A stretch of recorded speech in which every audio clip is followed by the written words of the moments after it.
Hi guys! Welcome back again to our channel. So guys, for today's video ay kukuha po tayo ng sampalok. Samahan niyo po kami manguha ng sampalok. Ayan po yung mga naunang kinuha naming sampalok. And yun po, ang tinuturo ko na yun is yung mga pupuntahan natin mamaya. And tara na, simulan na natin. Let's go! Tumitikim pa kasi kayo dyan ng sampalok.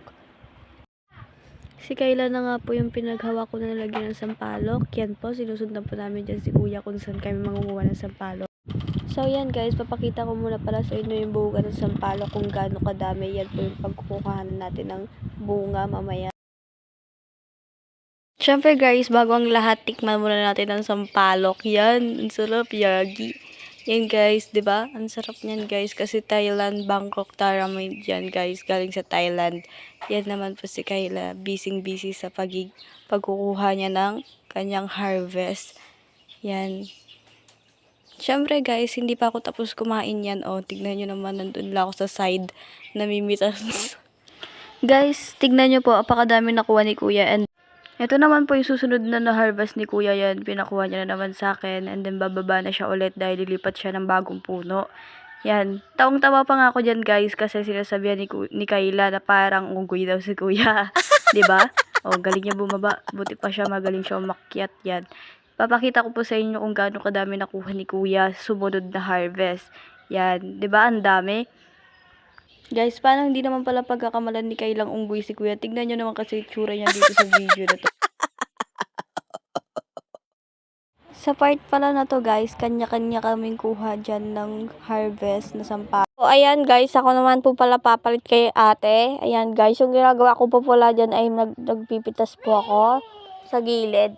And then po si Kuya nasa taas pa rin po.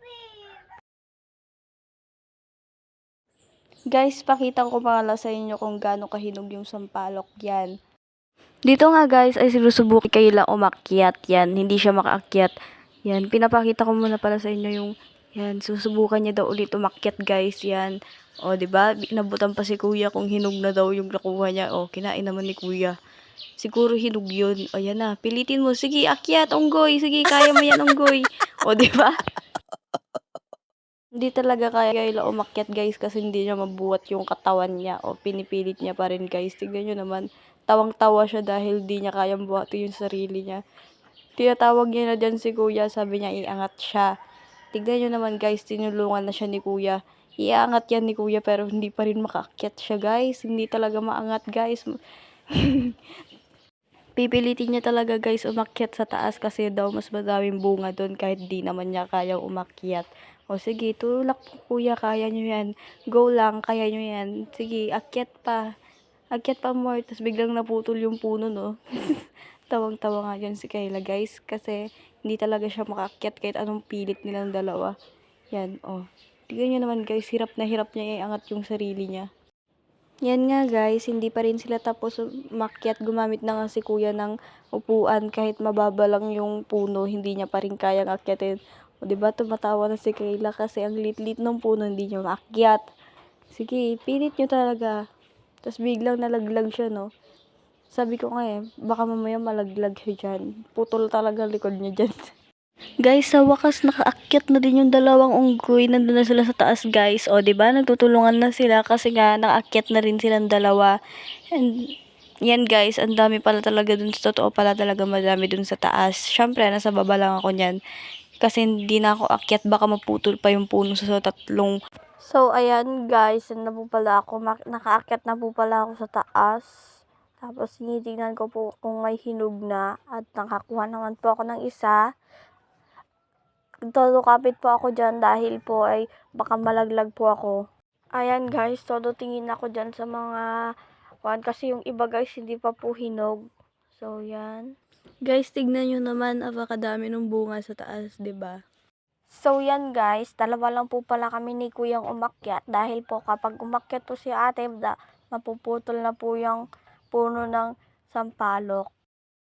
Ayan guys, hindi pa nga sila bumababa. Busy pa rin si Kayla sa pagkukuha ng sampalok. Ayan, nagbumukhang unggoy na siya sa taas.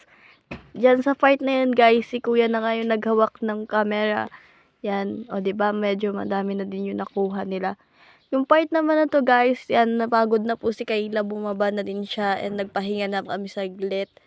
Dahil uuwi na rin kami mamaya-maya, yan o. Tignan nyo naman guys, tumatawa pa ako dyan dahil naglolokohan kami dyan guys. Kasi nga si kuya naiwan pa sa taas. So yan guys, habang nagpapahinga po pala kami, ay uminom po pala ako muna ng tubig.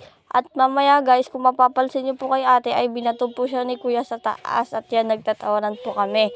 At ayan guys, binabalisan nga po pala ni ate sa pagbato kay kuya. At dahil di niya po maaabot dahil nasa taas po si kuya, binabato niya na lang po. Ayan guys, kung mapapansin nyo nga po pala ay nakahawak po ako sa aking ulo dahil nga po pala ay binato rin po ako ni kuya.